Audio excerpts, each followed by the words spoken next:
this guy's garage. Like and subscribe. Presenting petitions. This is the honourable member from Calgary Shepherd. Thank you, Speaker. So I have two petitions to table today. The first one was from constituents of mine who signed it during the Auburn Bay Stampede Breakfast. It's about the Auburn Bay Calgary Co-op, and it's specifically about the single-use plastics ban introduced by the government in December of 2023. In Calgary, we have a compostable green bag that is only used by the Calgary Co-op. So these are the facts that these constituents of mine want to draw to the attention of the Government of Canada. First of all, there is no plastic in their bag. It is fully compostable in the City of Calgary's compostable system. They have received information from the federal government saying they are forbidden from using them, and that now they're being handed out only if you purchase them at the tills, as opposed to being given to you when you purchase groceries at the store. It is at a huge cost. The City of Calgary supports the use of the Calgary Co-op compostable bag, stating that they fully break down in their compostable facilities.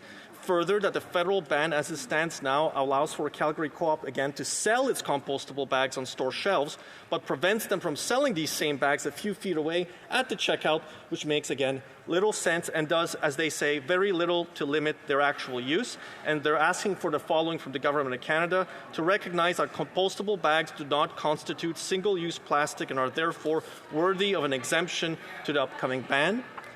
And my next petition is from constituents of mine. So while door knocking, this was being filled out, and they asked for the following.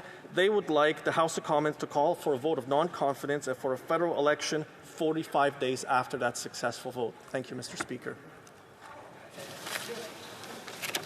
Presenting petitions. The honourable member from Mission Mascot Fraser Canyon. Thank you, Mr. Speaker. Today I'd like to present a petition in respect to the Lettsmont Regional Aquatic Centre.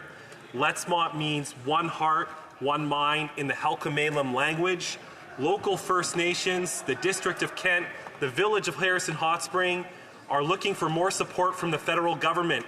Indigenous Services Canada has told local First Nations that when they want to partner with the community, that it's not possible under our Treasury Board guidelines. Why can't the Treasury Board enact policies that respect First Nations, that are working hand in hand with their partners in communities to build the infrastructure we need in Canada? The petitioners want to see some action. Thank you, Mr. Speaker. The honourable member from Selkirk Interlake Eastman. Thank you, Mr. Speaker, and I'm proud to stand and present a petition today signed by Canadians who are very concerned about a film that has come out that was funded by the Government of Canada through the Canada Media Fund and TVO called Russians at War. It paints a nice picture of the Russians fighting in Ukraine without laying out all of the war crimes that they're committing and the illegal invasion that they have started. So the petitioners are calling upon the Government of Canada to get back all of the taxpayers' money, the $345,000 that went to the film's producer, Miss Trimamova, who was employed by Russia Today back in the past, which is sanctioned by the Government of Canada. She used those monies to bring out this misinformation campaign. They're calling on the government to audit all the programs that they have currently, like the Canadian Media Fund, how this taxpayer dollars were used to further the Russians' interest right here in Canada. They're requesting that both CSIS and the RCMP do an investigation on whether or not there was any international or Canadian law, or Ukrainian law for that matter, that was violated. And finally, they want the RCMP to seize all material so that it can be used to go forward with the investigation on any war crimes that she may have captured on film but didn't actually put into the documentary. That, of course, is being aired now at the Toronto International Film Festival and other places in Canada. Here. Presenting petitions, the honourable member from Oakville North Park, Burlington. Mr. Speaker, and I'm pleased to present a petition that's been signed by 1,844 Canadians regarding crisis pregnancy centres. Over 150 anti-abortion crisis pregnancy centres in Canada work to dissuade those who are pregnant from having abortions via medical misinformation and emotional manipulation. This petition calls on the government to take action on these crisis pregnancy centres and to review its charitable status. Thank you, Mr. Speaker. The honourable member from Saanich Gulf Islands. Speaker.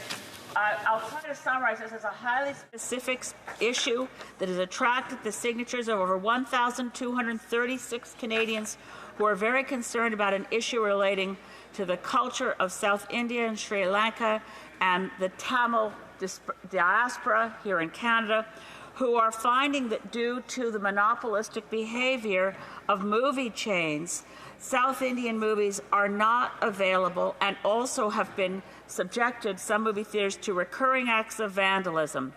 The specifics of this include that Cineplex and Landmark do not play South Indian movies in their cinemas, and that in the absence of these two top chains, South Indian movie lovers are made to watch these movies in substandard theaters paying higher ticket prices.